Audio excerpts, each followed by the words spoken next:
Hey there, in this video I'm going to review 10 basic requirements to apply for citizenship if you're already a green card holder. My name is Rodrigo Canido, I'm an immigration attorney and I do videos on different immigration topics and how to get legal status in the United States. So if that's something that interests you, feel free to subscribe.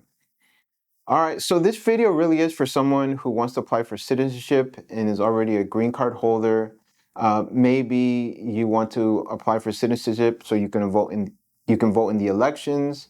Maybe it's because you want less complications when you travel outside the United States, less of a hassle in the airport. All right. Generally, when you're a U.S. citizen traveling, the process to get back into the United States is a little bit smoother, from my experience. All right. But regardless, let's look through the 10 requirements. All right. So the first one is you have to be 18 years of age. All right.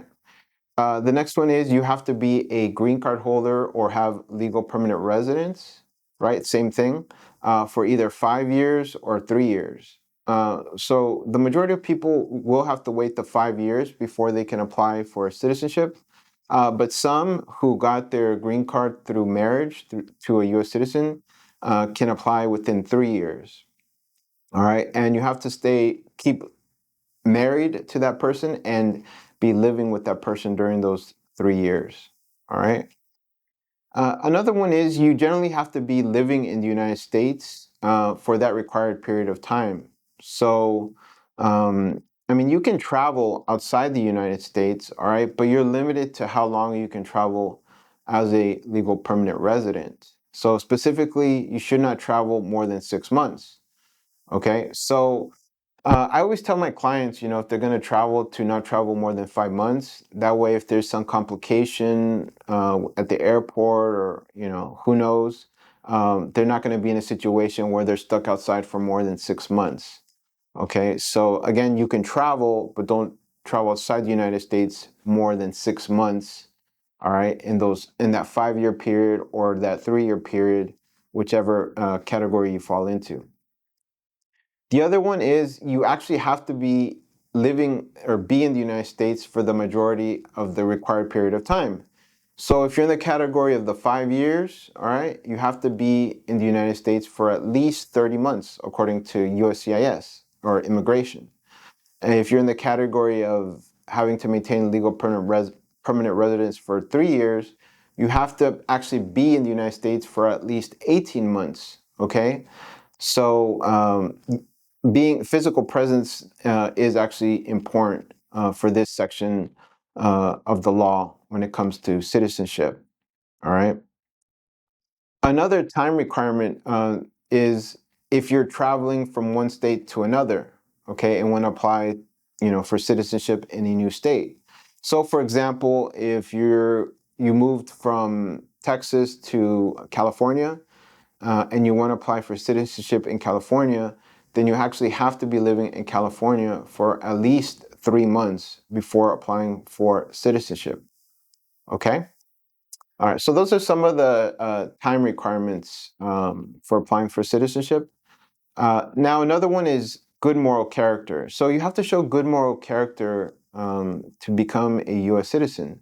And they focus on either 5 years or 3 years, depending again which category you fall under. Now, within that time period, if you have a serious crime, that could be problematic for you for showing good moral character. However, that doesn't mean if you have a very serious crime before that 5 year, before that 3 year period, that it still can't impact you. If the crime is serious enough, if it's a felony and it's serious enough, then it doesn't matter if it's within the 3 year or 5 year period. Okay, certain serious crimes can prevent you from applying or at least being eligible to apply for citizenship. All right. And also, like I mentioned, it's a good moral character requirement. So it doesn't necessarily have to be some type of crime where you're arrested. All right. So another one that they may look at is, have you paid your taxes? All right. And if you actually look at Form N-400, that's the form to apply for the citizenship, there's a couple of questions that they ask you about that deal with good moral character. So definitely go through that and make sure you don't have to mark yes to some of those questions, because then that could also be problematic for you. All right. The next requirement is the English requirement.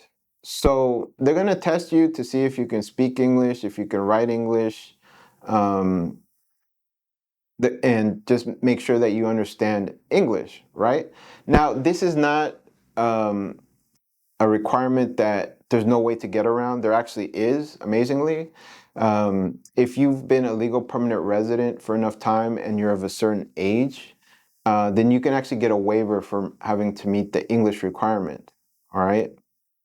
Another way you can get around this is if you can show that you have a disability that prevents you from learning English, okay? Now that's not as easy as it sounds. There's actually a form for this, and you have to get a professional to fill it out and confirm that you're not going to be eligible. Basically, you're not going to be eligible to learn English, okay, to move past this requirement. So there's a couple ways, again, you could get past the English requirement. Um, there's also a test for history and government, all right? A test for history and government. Last I checked, there's about 100 questions that you need to study, okay? And on the day of your interview with immigration, they're not going to ask you the 100 questions, but you don't know which questions they're going to ask you. So you need to study all of them, all right, to be able to pass the test. And similar to the English requirement, there are also exceptions to this. If say you're 65 years or older and have been in the United States for a certain amount of years, then my understanding is there's a special test for you, and it's a little bit easier. That's my understanding from what I've read about it. And then also another exception is, again, the disability exception. So if you have difficulty in learning, or you have some type of disability for whatever reason, and a professional can confirm this, then you may not have to take the written test, the test about history and government either, okay? So another way to get around that.